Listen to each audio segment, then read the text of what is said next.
obvious naman na ayaw ninyong tumanggap ng mga substantive na impeachment cases, katulad ng impeachment case na isinampa rin kaninang umaga ng Makabayan Black, dahil gusto ninyong ang pasusutin lang ay yung isinampa nung Monday na walang kwenta at affiliated pa sa administrasyon yung gumawa ng impeachment. Pagka-refer niyan sa Monday, forestalled na lahat ng mga susunod na complaint at yung walang kwenta na impeachment case ang padadaanin nila at sure, dismiss yan. Bakit ayaw ninyong palusutin itong substantive at substantial na impeachment case na gawa ng pinakamagagaling na utak sa ating bansa? Kasi kung may intention silang tanggapin ang ating impeachment complaint, di ba sasabihin nila, sorry sir, kapag pumunta ka sa Starbucks, sasabihin nila, pasensya na sir, balik ka na lang bukas kasi wala yung boss namin dito, balik kayo sa Monday. Wala man lang ganun na courtesy. Kung may intention kayong tanggapin, bibigyan mo kami ng convenience na advice na babalik sana kami bukas o sa Monday para mag-file. Pero hindi nila ginawa yun. Intention talaga nila na wag tanggapin ang aming complaint. Mukha naman kaming tanga. Yeah, buddy! Dahil ang complaint na ito for impeachment laban kay BBM ay impeachment ng taong bayan. At hindi ito impeachment lamang ng isang grupo. Nandun ako kanina bilang representative ng mga Ilocano, ng mga ordinaryong Pilipino at mga elective officials sa ating bansa dahil sinasabi ng administrasyong ito na sa kanila pa rin yung suporta ng Luzon, ng mga Ilocano at lahat ng mga nakaupo na elective sa ating lipunan. Pero hindi po. Kami po, sama-sama, pinakamabibigat na politiko, pinakamabibigat na mga abogado sa ating bansa, may track record na successful impeachment cases. Sila Chavit, sila Mike Defensor, sila Attorney Topacio, sila ang pinakamagagaling na gumawa ng impeachment complaint. Kaya ito yung pinakamaganda na isasampasan na impeachment complaint, hindi yung walang kwentang impeachment complaint na ipinasa nung Monday. Kaya po, dali-dali kaming nagpasa ng impeachment complaint dahil pagbalik ng session ng Congress sa Monday, ay sure yan, ire-refer nila yan sa Committee on Justice. At sabi ng Supreme Court, pagkapasa ng complaint at pagka-refer sa Committee on Justice, bawal nang magsampa ng impeachment complaint ulit kasi nasa Constitution yun within 1 year. Kaya kailangan naming magpasa bago sila mag-refer sa Monday. Kaso nga lang, hinarangan kami ng Secretary General. Wala daw siya, nasa Taiwan daw siya. Under sa rules ng House of Representatives, ang tatanggap ng impeachment complaint ay yung Secretary General ng House of Representatives. Kung wala sa office, si Secretary General, meron siyang deputy at yun yung humarap sa amin kanina. Sabi niya, wala daw siyang authority na tumanggap. Hello sir, ang authority mo nasa batas. Ang pinagpapasahan namin ay yung opisina, hindi yung taong absent.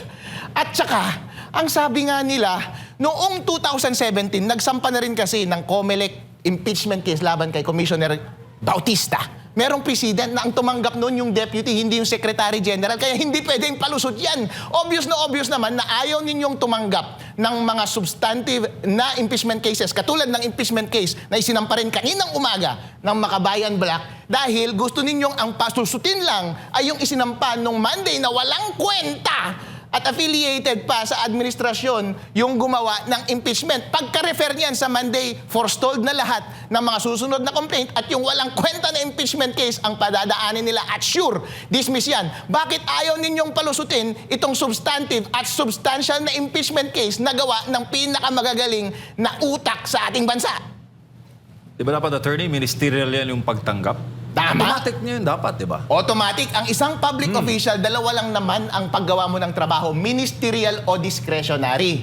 Ang pagtanggap, ayon sa House Rules, ay ministerial. Dapat tanggapin mo. Hindi ka pwedeng umiwas. At kapag ginawa mo na hindi tanggapin ang aming complaint, hindi ka sumusunod sa tungkulin mo bilang isang public official. Kaya sir, yung humarap kanina, meron kang pananagutan sa batas. Di ba po kaya, by nag-comment kasi kanina sa live po ninyo, attorney, sabi ng nag-comment, at ako, baka mapapahamak yung humarap ka na Attorney Respicio at baka matanggal sa trabaho kapag tanggapin yung inyo pong impeachment case na inayaan kanina. Hindi lang ba kaya yan, MJ? Sure yan! Bossing, may pananagutan ka. Hindi ka namin iiwan. Opo, attorney, marami pong nagtatanong. Ano ra po ang pinagkaiba sa grounds ng yung impeachment case na final kanina kumpara po sa impeachment case na i-final naman noong pong January 19, sir? Itong impeachment case namin ay comprehensive. Napakaraming grounds. Yung nasa Constitution, ang daming grounds na pwede. Lahat yun, tinalakay namin. Mas maganda sana kapag na-submit at na-receive yung aming impeachment complaint para meron akong liberty na mag-discuss ngayon. Pero mainly, isa sa mga grounds dyan ay culpable violation of the Constitution na nagbigay daan ng malawakang graft and corruption sa ating bansa at siya rin ang dahilan kung bakit nawalan na ng tiwala ang taong bayan sa ating presidente. Betrayal of public trust. 3 grounds kaagad yan. Sweep na sweep kaagad. Ito pa, example.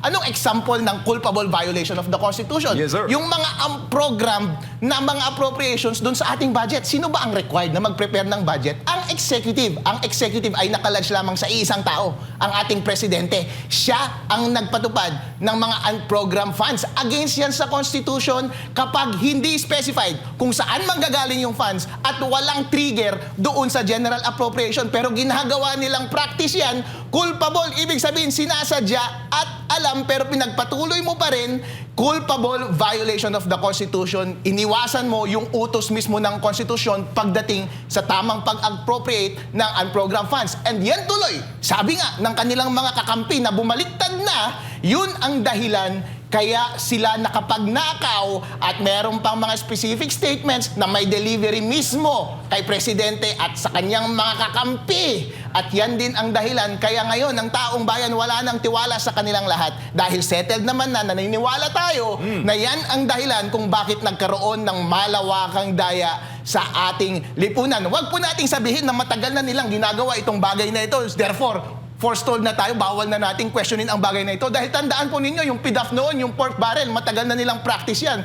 Pero sinabi ng Supreme Court, unconstitutional yan, pwede pa rin nilang gawing illegal, ideklarang illegal. Therefore, kapag violate mo yung Constitution, yan ay culpable violation of the Constitution. Ground yan ng pagtanggal, pag-impeach sa ating presidente. Pero huwag kayong mag-alala, darating din ang buong kopya ng ating complaint sa mga susunod na araw at sana tanggapin ng House of Representatives ang ating complaint at magkakaroon tayo ng kalayaan na i-discuss ang lahat in detail ng laman ng ating impeachment complaint. Bago lang po si Partner Mar, Attorney, based po sa mga nangyari ngayong araw sa House of Representatives at batay po sa kalaman nyo sa batas bilang pong abogado, ang impeachment po ba isang political favor o isa pong constitutional right? Karapatan po ng bawat Pilipino, as a matter of fact, duty ng bawat Pilipino na i-confront ang lahat ng kamalian ng ating gobyerno. At isa itong political process. Karapatan natin ito. Kaya kapag ipinagkait sa atin ang ating kakayahan na magsampa ng impeachment laban sa presidente sa pamamagitan ng ganitong mga schemes, tayo po ay pinagkakaitan ng ating karapatan. Kaya mga taong bayan, huwag po tayong pumayag na laro-laruin lang tayo at pagkaitan tayo ng ating karapatan na iproseso ang impeachment ng ulo ng lahat ng korupsyon sa ating bansa. Attorney, magandang gabi. Kanina, nabanggit mo na yung deputy ni SecGen nakausap at tumarap sa inyo. Meron ba silang ipinangako, balik na lang kayo bukas or meron ba silang ganyang sinabi? Tameme naman itong kasama nila doon sa Secretary General's office dahil ang sinabi lang niya, bossing, mag-manifest lang ako. Wala akong authority na tumanggap. Period. Tinatanong ni Atty. Topacio, ni Mike Defensor at ating mga kasama kanina na abogado, ano ang basis mo sa batas? Bakit ka tumatanggi? Hindi sir, hindi sir. Sinasabi ko lang, minamanifest ko lang na hindi ako authorized. Bakit ka hindi ka authorized? Authorized ka ng batas. Hindi ka pwedeng magpalusot. Binabayaran ka ng pera ng taong bayan. Kami ang nagpapasweldo sa'yo. Bakit ayaw mong gumawa ng iyong trabaho? During kanina ba, meron bang effort siya na tawagan si SecGen at nakakuha ba kayo ng tugon mula kay SecGen sa pamamagitan na lang niya? Walang effort. Effortless itong si Idol. Halata naman kasi na ayaw nilang tanggapin dahil una pa lang kaninang umaga hindi na nila tinanggap yung sa Makabayan Black. Sa amin din walang ka-effort sabi nasa Taiwan. Meron pa ngang chismis na hindi totoong nasa labas ng bansa si Secretary General dahil tingnan nga natin yung Bureau of Immigration Records kung totoong nasa labas siya ng Pilipinas. Opo, bukas na po ang huling, kumbaga, ang sa weekdays natin, office days, bukas, Biyernes po at Lunes, babalik na sila. Wala ba silang sinabi na balik na lang kayo bukas and at the same time, babalik pa kayo bukas sa doon? Ano ba ang magiging ano? At least ngayon siguro alam na ni SecGen na merong dalawang nakaumang. Hindi ba yun sapat na magre-remind sa kanya, "Oy, magtrabaho ka, kailangan ka sa opisina"? Ang ganda ng tanong mo, Admar, di ba? Kasi kung may intention silang tanggapin ang ating impeachment complaint, di ba sasabihin nila, "Sorry sir, kapag pumunta ka sa Starbucks, sasabihin nila, "Pasensya na sir, balik ka na lang bukas kasi wala yung boss namin dito. Balik kayo sa Monday." Wala man lang ganun na courtesy.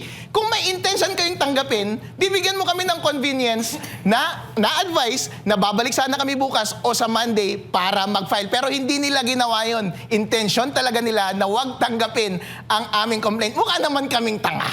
Kung babalik pa kami doon bukas at ipipilit namin na tanggapin, ngayong araw na nga ito mukha kaming tanga na nag-file at hindi tinanggap. Siguro nasa kanan nila yung bola nila ngayon. Pwede pa kayong tumawag sa amin ngayong gabi o bukas ng umaga. Papuntahin nyo kami dyan. We will take your word. Magpapasa kami ng impeachment complaint dahil hindi kami papayag na hindi mapanagot si Presidente BBM dito sa malawakang korupsyon sa ating bansa.